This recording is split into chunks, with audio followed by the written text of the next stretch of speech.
वामन पुराण सिर्फ एक पुरानी किताब नहीं है, बल्कि ये तो उन महागाथाओं का खजाना है जो खुद ब्रह्मांड के बारे में हैं। चलिए, इसकी गहराइयों में उतरते हैं और देखते हैं कि ये हमें क्या बताता है।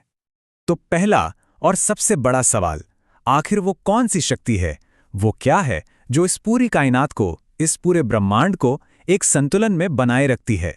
वामन पुराण की हमारी ये पूरी पड़ताल इसी एक सवाल के इर्द गिर्द घूमेगी। और इसका जवाब है धर्म।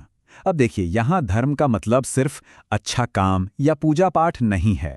यहां बात हो रही है एक बहुत बड़े, एक यूनिवर्सल प्रिंसिपल की। ये वो अनदेखा ढांचा है जो हर चीज को अपनी जगह पर रखता है और इस पूरी हकीकत को बिखरने से बचाता है। तो फिर होता क्या है जब इस संतुलन को, इस धर्म को कोई चुनौती देता है? ये ग्रंथ ऐसी ही कहानियों से भरा पड़ा है जो हमें बताते हैं कि जब जब ये व्यवस्था बिगड़ती है तो अंजाम क्या होता है। तो अराजकता यानी अधर्म कहां से जन्म लेता है? इसका एक जरिया है अहंकार।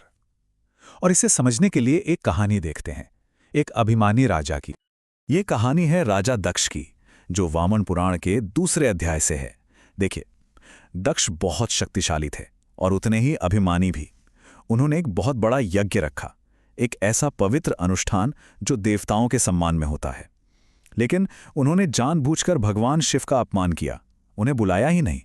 और ये सिर्फ एक छोटी मोटी सामाजिक भूल नहीं थी, ये तो जैसे ब्रह्मांड की व्यवस्था के ताने बाने को ही तोड़ देने जैसा था। लेकिन अहंकार ही अकेला दुश्मन नहीं है। अराजकता का एक और भी भयानक रूप है जो जुल्म और अत्याचार से पैदा होता है।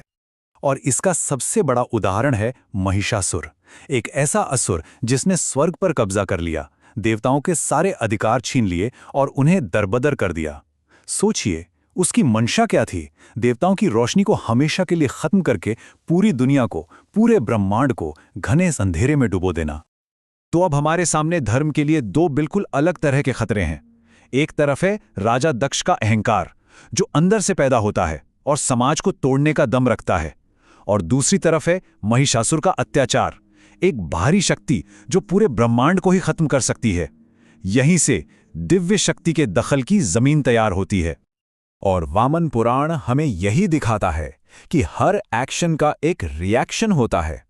जब भी अधर्म बढ़ता है तो उसे संतुलित करने के लिए एक उतनी ही ताकतवर दिव्य शक्ति सामने आती है। ब्रह्मांड हमेशा अपने संतुलन को वापस पाना चाहता है। तो दक्ष के उस अपमान का जवाब कैसे दिया गया? शिव की प्रतिक्रिया कोई शांत या ठंडी नहीं थी, वो विस्फोटक थी। उनके क्रोध से ही जवाब निकला। अध्याय 4 बताता है कि शिव के इसी क्रोध से वीरभद्र का जन्म हुआ, एक ऐसा योद्धा जिसका सिर्फ एक ही मकसद था, दक्ष के यज्ञ को तबाह करना और उसके अहंकार को तोड़ना। ये एक तरह से यूनिवर्स का खुद को ठीक करने का एक हिंसक तरीका था। लेकिन महिषासुर का मामला बिल्कुल अलग था। उसे हराना किसी एक देवता के बस की बात नहीं थी। उसे हराने के लिए एक बिल्कुल नई तरह की ताकत चाहिए थी, एक ऐसी शक्ति जो सबसे मिलके बनी हो। तो अध्याय 18 में हम एक अद्भुत नजारा देखते हैं। सारे देवता अपनी अपनी ऊर्जा, जिसे तेजस कहते हैं, उसे एक जगह इकट्ठा करते हैं और फिर उनकी सारी शक्तियां मिलकर एक आग के गोले की तरह एक रोशनी में बदल जाती हैं।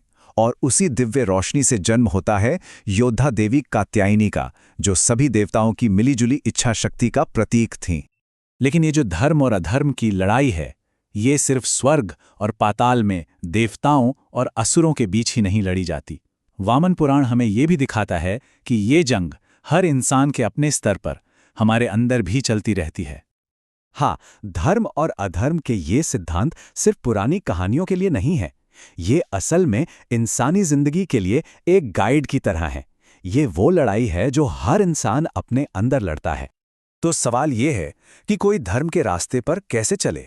अध्याय 14 में सदाचार यानी अच्छे आचरण के कुछ सिद्धांत बताए गए हैं, जैसे कि अहिंसा यानी किसी को चोट न पहुंचाना, सत्य हमेशा सच बोलना, अस्तेय मतलब चोरी न करना, दान देना, क्षमा करना और मन को शांत रखना।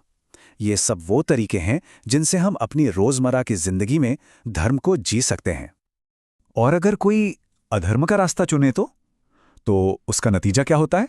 अध्याय 11 और 12 में नरक का जिक्र आता है। लेकिन एक बात समझना बहुत जरूरी है। यहां नरक का मतलब हमेशा के लिए सजा पाने की जगह नहीं है। इसे एक शुद्धिकरण की प्रक्रिया की तरह दिखाया गया है। अधर्म के कामों का एक स्वाभाविक नतीजा, जहां आत्मा खुद को साफ करती है। तो इन सब कहानियों के आखिर में हम कहां पहुंचते हैं? एक बहुत जरूरी बात समझनी होगी। ये कोई ऐसी कहानी नहीं है जो शुरू हुई और खत्म हो गई। नहीं, ये एक कभी ना खत्म होने वाला चक्र है। और यही सबसे बड़ा सबक है, व्यवस्था और अराजकता के बीच, धर्म और अधर्म के बीच। ये जो संघर्ष है, ये कभी खत्म नहीं होता। ये तो जैसे ब्रह्मांड की धड़कन है, उसकी एक बुनियादी लय है, जो बड़े ब्रह्मांडीय स्तर पर भी चलती है और हर इंसान के अंदर भी। और ये हमें एक बहुत गहरे सवाल पे लाकर छोड़ देता है। अगर व्यवस्था और अराजकता की ये लड़ाई हमेशा से चली आ रही है और हमेशा चलती रहेगी, तो आज के ज़माने में, हमारी इस दुनिया में, ये लड़ाई कहाँ लड़ी जा रही है? ये सोचने वाली बात है।